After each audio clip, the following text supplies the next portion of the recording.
সব সময় তো আর মাছ মাংস বাড়িতে থাকে না। আর আমাদের গৃহিণীদের তো একটু ম্যানেজ করতেই হয় যে আজকে কিভাবে খাওয়া হবে, সবাই কিভাবে খুশি হবে, সেটা নিয়ে একটু চিন্তা থেকেই থাকে। তো সেই জন্য আমিও ভাবলাম, তো আজকে একটু বাড়িতে অল্প করে বেসন আছে আর পটল, সে তো এই গরমকালের সবজি হিসাবে সবার কাছেই থাকে। আর সেই জন্য বানিয়ে ফেললাম পটল দিয়ে এই বেসনের বড়ার একটা রেসিপি। হালকা পাতলা একটু ঝোলঝোলও হবে আর ভাতটাও খেতে খুব ভালো লাগবে। আর হ্যাঁ, রাতে রুটি দিয়ে যদি খাওয়া হয় সেটাও কিন্তু মন্দ নয়। সেই জন্য বেসনটা নিয়ে নিয়েছি, এর মধ্যে দিয়ে দিলাম পরিমাণ অনুযায়ী নুন, অল্প একটু পেঁয়াজ কুচি আর কাঁচা লঙ্কা কুচি, আর অল্প আদা বাটা। হ্যাঁ, বাড়িতে যদি বাচ্চারা খায় তাহলে কাঁচা লঙ্কার কুচিটা নাও দিতে পারো, কারণ বাচ্চাদের মুখে পড়লে তাদের আবার খাওয়ার একটু অসুবিধা হয়ে যায়। তো অল্প অল্প করে জল দিয়ে একটু ব্যাটার বানিয়ে নেব। বেশি শক্তও নয়, পাতলাও নয়, যেভাবে বড়া বানানো হয় ঠিক সেইভাবেই ব্যাটারটা বানিয়ে নেব। হ্যাঁ, এখানে একটা কথা আছে, বাড়িতে যদি যে কোনো ডাল থাকে সেই ডাল ভিজিয়ে দিয়েও এইভাবেই বড়া করলে সেই তরকারিটাও কিন্তু খেতে খুব ভালো লাগে। আর আমি আজকে এইভাবেই বানাচ্ছি, বেসন দিয়ে। চলো তাহলে বেসনের বড়াগুলো এবারে ভেজে নিতে হবে। এখন কিন্তু আমার তেল খুব ভালোভাবে গরম হয়ে গেছে। গ্যাসের জোরটা কিন্তু মিডিয়াম করে দেবে, বা একদম কমিয়েও দিতে পারো, যতক্ষণ না পুরোপুরি যে কটা ছাড়বো সে কটা না ছাড়া হচ্ছে। তো একটা একটা করে আমি ছেড়ে দিচ্ছি, গোল গোল করে যতটা সম্ভব চেষ্টা করেছি।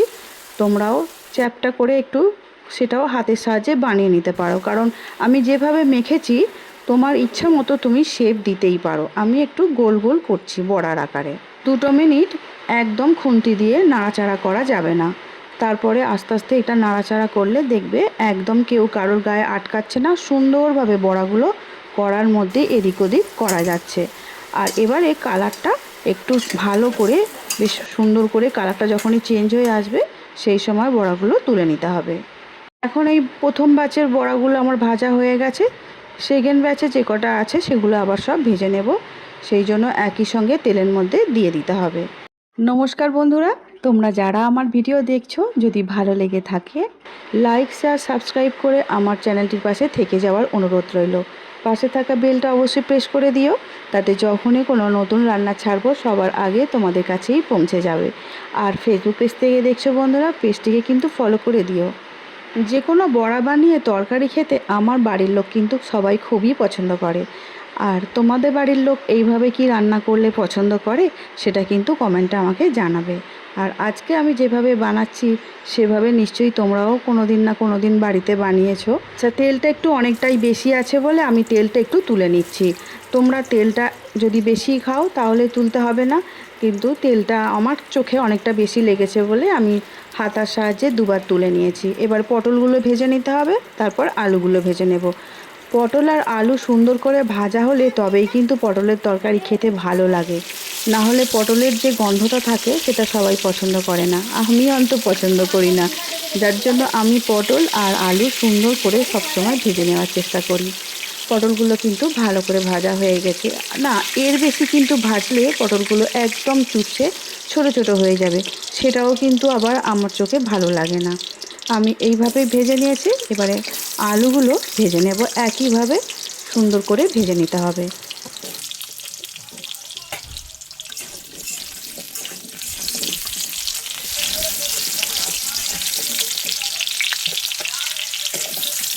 আলুগুলো ভাজা হয়ে গেছে। আমি পটলের যে জায়গাটায় আমি পটলগুলো তুলেছিলাম ভাজা, সেখানে আলু ভাজাগুলো তুলে নিচ্ছি।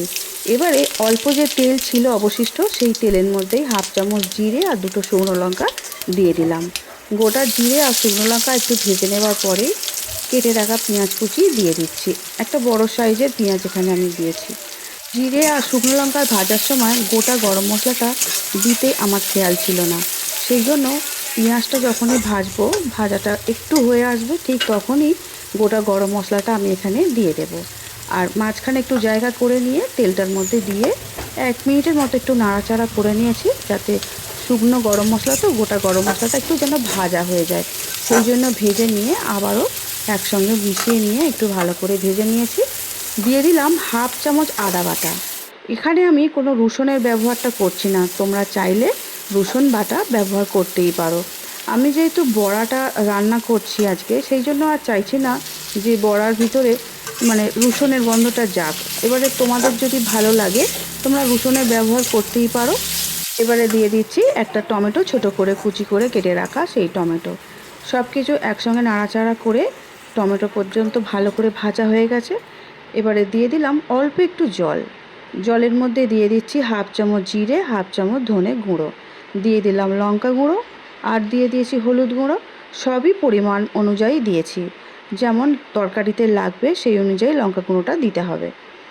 এবারে সব কিছু একসঙ্গে খুব ভালো করে সিদ্ধ করে নিয়েছি, মানে একটু ভালো করে ফুটিয়ে নিয়েছি। নেবার পরে যে ভেজে রাখা আলু আর পটল ছিল সেগুলো এর মধ্যে তুলে দিয়েছি। একসঙ্গে সব কিছু মশলার সঙ্গে কষে নেব বলে অল্প একটু জল থাকলে মশলাগুলো ভালো করে কষানো হয়ে যায়। আর সবাই তো তোমরা জানো শুকনো লঙ্কা দিয়ে গুঁড়ো অবশ্যই কষলে খুব ঝাঁঝ বেরোয় বাড়িতে, সবাই কিন্তু হাঁচি কাশি শুরু করে দেয়, এমনকি আমারও আরম্ভ হয়ে যায়। তো একটু জলের মধ্যে দিয়ে কষলে না এই জিনিসটা হয় না, আর কষানোটা খুব ভালোভাবেই হয়। দেখতেই পাচ্ছ আমাদের কিন্তু আলু আর পটল মশলার সঙ্গে সুন্দরভাবে কষানো হয়ে গেছে। এবারে আমি দিয়ে দেবো এখানে পরিমাপ অনুযায়ী জল, মানে জলটা একটু বেশি দিতে হবে, কারণ যেহেতু বড়া দেয়া হবে বড়া তো ঝোল টেনে নেবে। আর আমি রেসিপিটা একটু ঝোল ঝোল বানাতে চাইছি, যাতে একটু ভালো করে ভাত দিয়ে মাখিয়ে খাওয়া যায়। ঢাকা দিয়ে দিয়েছি মিনিট 5-এর জন্য। 5 মিনিট পর একটু খুলে আমি দেখব কতটা ভালো করে হয়েছে। তো একটু নাড়াচাড়া করে দেখছি, সিদ্ধ আলু হয়েইছে, কিন্তু আলুটা আর একটু মিনিট 2 রান্না করলে মনে হয় ভালো হবে, কারণ সবাই একটু চেয়ে চেয়ে আছে। তো এবারে দিয়ে দিলাম যে ভেজে রাখা বড়াগুলো দিয়ে আবারও একটু নাড়াচাড়া করে নিচ্ছি। আর বড়াটাও সিদ্ধ হবে, তাই জন্য একটু ভালো করে নাড়াচাড়া করে নেবার পরে কিন্তু আবার ঢাকা দিয়ে দেব একটু সিদ্ধ করার জন্য। দিয়ে দিচ্ছি 4টে কাঁচা লঙ্কা আর অল্প একটু ঘি। ঘিটা দেওয়ার উদ্দেশ্য এটাই হচ্ছে, যেহেতু এক তরকারি বাজি মাত করতে চাইছি বাড়ির লোকের কাছে, সেই জন্য একটু ঘি কিন্তু দিতেই হবে। আবারও একটু নাড়াচাড়া করে নিলাম, নেবার পরে ঢাকা দিয়ে দেব। আর এখানে তুমি সবশেষে কাসুরি মেথি দিতে পারো, বা তুমি দিতে পারো ধনেপাতা। আমি ধনেপাতার কুচি অল্পই ছিল, সেটাই আমি দিয়ে দিলাম। দিয়ে আরও মিনিট 2-3 সুন্দরভাবে ফুটিয়ে নিয়েছি। এখন কিন্তু সম্পূর্ণভাবে রেডি হয়ে গেছে আমাদের বড়া আর পটলের এক পাকায় তরকারিটা। দেখতে যেমন সুন্দর হয়েছে, খেতে কিন্তু দারুণ হয়েছে। আজকের আমার ভিডিওটা কেমন লেগেছে অবশ্যই কিন্তু কমেন্টে জানিও। আজকের মতো আসছি তাহলে, সবাই খুব ভালো থেকো, টাটা।